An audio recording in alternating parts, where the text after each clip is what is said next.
मेरा वचन तुम्हारे पाँव के दीपक है। आप कभी गलत जगह पर पाँव नहीं रख सकते कि आपके कदम गलत मंजिल की ओर नहीं जा सकते। तो शांति सुसमाचार के जूते आपको पहनना जरूरी है।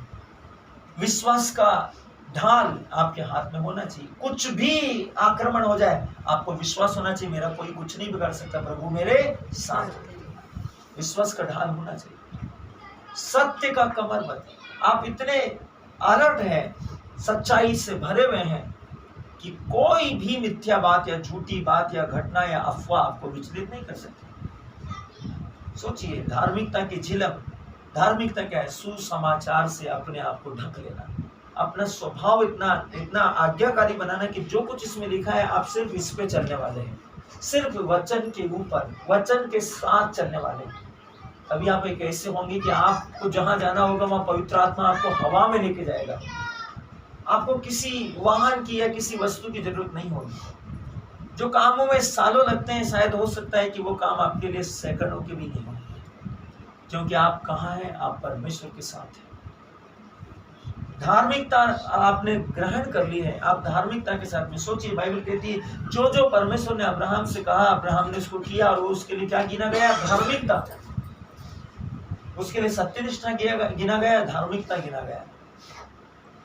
परमेश्वर का वचन कहता है विश्वास का टोप। आप युद्ध में हैं, जब आप युद्ध में हैं, सोचिए यदि कोई भी आप यदि टू व्हीलर चलाते हैं, आपको हेलमेट पहनना है, नियम के अनुसार, अपनी सेफ्टी के अनुसार। बगैर हेलमेट के यदि आप जाते हैं खतरे वाले इलाके में, तो आपको चोट लग सकती है, उससे दुर्घटनाग्रस्त हो सकते हैं, आपको भारी नुकसान उठाना पड़ सकता है। इसलिए लिखा गया धार्मिकता का टोप पहन लो। तो धार्मिकता का टोप क्या है? परमेश्वर के वचन का टोप, परमेश्वर के वचन की सुरक्षा का टोप आपको वो कवर करके रखेगा। आपके ऊपर कुछ भी नहीं अटैक होने देगा, आपकी बुद्धि के ऊपर, समझ के ऊपर, आपकी युक्तियों के ऊपर। कहने का मतलब परमेश्वर सर्वशक्तिमान आपको बता रहा है कि आज क्यों हो रहा है ये सब। आज हमारे न्यूज़ चैनल के जो एंकर है, वो झूठ क्यों बोल रहे हैं, वो अफवाहें क्यों फैला रहे हैं, आपके पास में गलत न्यूज़ क्यों आती है? सोचिए मेरे प्रियो, ये सोचने का विषय है, चिंतन का विषय है। आज हम जिस कलीसिया में जाते हैं, हम चर्च जाते हैं, हम संडे सर्विस में जाते हैं, हम संडे कम्युनियन सर्विस में भाग लेते हैं, चर्च जाते हैं। सोचिए हमारे चर्च में कितने लोग प्रेम और मेल मिलाप के साथ में आते हैं। कितने लोगों के जीवन में ये इच्छा होती है कि मैं प्रभु से मिलने के लिए जा रहा हूँ। ये एक भयानकता है जो कलीसियाओं के अंदर देखी जा रही है। यीशु ने कहा था अंत के समय में जब मैं पृथ्वी में आऊंगा, वापस आऊंगा, तब मैं क्या पृथ्वी पर न्याय को बचावा या विश्वास को बचावा पाऊंगा? सोचिए मेरे पे, लोग करप्ट हो गए। बहुत से लोग अपने जीवन के अंदर किसी को माफ भी नहीं कर पाए हैं, किसी को क्षमा भी नहीं कर पाए हैं, किसी के साथ में कई सालों से बात नहीं कर रहे हैं। लेकिन जो कम्युनियन सर्विस है, जो प्रभु का पवित्र शरीर और रक्त है, उसको लेने के लिए वो 1 मिनट का भी देरी नहीं करते।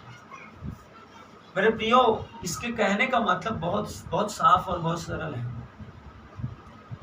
पवित्र शास्त्र आपको बताएगा, इसके विषय में लिखा हुआ है पवित्र शास्त्र के अंदर। सालों से लोग पड़ोसी से बात नहीं कर रहे, सालों से लोग अपने रिश्तेदारों से बात नहीं कर रहे, सालों से अपने घर वालों से बात नहीं कर रहे, सालों से उनका एक दूसरे के साथ में संबंध ठीक नहीं है, और वो पवित्र परम प्रसाद को, कम्युनियन को ले रहे हैं। सोचिए मेरे लिए, वो प्रभु का शरीर और रक्त को ग्रहण कर रहे हैं। लिखा है वचन में, खाते और पीते समय प्रभु की देह को पहचानना, प्रभु की देह को पहचानना। सोचिए मेरे प्रियो, क्यों पहचानने के लिए कहा जा रहा है? पहचानने के लिए इसलिए कहा जा रहा है कि आप उसको ग्रहण करने के योग्य है। यदि आप योग्य नहीं है तो मत लो, क्योंकि ये भी लिखा है उसके विषय में कि जो कोई अयोग्य रीति से, बिना तैयारी के, बिना अपने पापों की क्षमा मांगे या क्षमा प्रायश्चित किए बिना अपने शत्रुओं को क्षमा किए बिना, अपने भाइयों को क्षमा किए बिना, अपनी बहनों को क्षमा किए बिना, अपने लोगों को जिनसे वे रूठे या गुस्सा है उनको क्षमा किए बिना यदि आप उस रोटी को, उस शरीर को, उस रक्त को खाते और उसे पीते हैं, आप अपनी ही दंड आज्ञा को, अपनी ही न्याय की मिली हुई दंड आज्ञा को खाते और पीते हैं। और ये भी लिखा है कि यही कारण है कि तुम में से कुछ लोग बीमार हैं, दुर्बल हैं, कमजोर हैं, अस्वस्थ हैं, और कुछ लोग सो गए, मतलब मर गए, क्योंकि उन्होंने प्रभु के पवित्र देह को पहचाने बिना अपने अपवित्र शरीर के अंदर, कठोरता के जीवन के अंदर, कठोर मन में, गुस्से वाले मन में, ईर्ष्या वाले मन में, हमने तंबाकू खाया, गुटखा खाया, पाउच खाया या शराब पिए, हमारी शराब पूरी तरीके से उतरी नहीं है, हम पूर्ण रूप से उस अल्कोहल के प्रभाव से बाहर नहीं निकले, पूर्ण रूप से शुद्ध नहीं है, और कम्युनियन ले लिया, हमने पूरी तरीके से अपने शत्रु को माफ नहीं किया और कम्युनियन ले लिया। बाइबल में यही लिखा है, जब आप वेदी के पास आते हैं प्रार्थना में, परमेश्वर के पवित्र सिंहासन के सामने, जहाँ से आपको परमेश्वर का वचन, सरमन और आपको कम्युनियन सर्विस में कम्युनियन दिया जाता है, जब आप उस पवित्र वेदी में या पवित्र सभा में जाते हैं और आपको याद आ जाए कि आपके किसी भाई या आपकी किसी बहन या किसी रिश्तेदार या किसी काम करने वाले आपके सहयोगी या सहपाठी या पड़ोसी को आपसे कुछ भी शिकायत है, वचन में लिखा है साफ साफ, पहले अपने भाई से जाकर मेल मिलाप करो, और जब आपका मेल मिलाप हो जाए फिर आकर एक साथ अपनी भेंट चढ़ाओ या अपनी प्रार्थनाओं को करो, अपनी मन्नतों को मानो, अपने निवेदन, स्तुति, विनती, प्रार्थना, आराधनाओं को करो, क्योंकि परमेश्वर सच्चे आराधकों की आराधना को स्वीकार करता है, आत्मा और सच्चाई से की हुई प्रार्थनाओं को सुनता है, अंतकरण से की हुई आराधनाओं पर परमेश्वर कान लगाता है। इसलिए यशायाह प्रवाचक ने कहा है, मेरा हाथ बचा सकता है, यशायाह नबी का ग्रंथ अध्याय 59 वचन संख्या 1 और 2 में, मेरा हाथ बचा सकता है, मेरा कान सुन सकता है, किंतु तुम्हारे अधर्म के कामों के कारण तुम्हारा प्रभु ईश्वर तुमसे विमुख हो गया है।